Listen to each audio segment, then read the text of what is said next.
को सबैजना साथीहरूले ह्यान्ड्स अप गरेर क्ल्याप गर्नुपर्छ ल guys so everyone please 1 2 3 go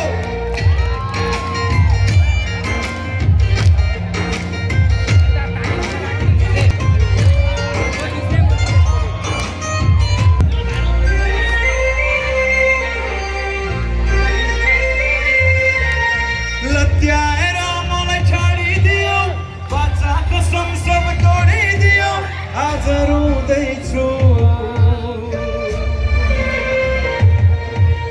विगतका पल सम्झिएर बिछोडको चोटले बल्झिएर पागल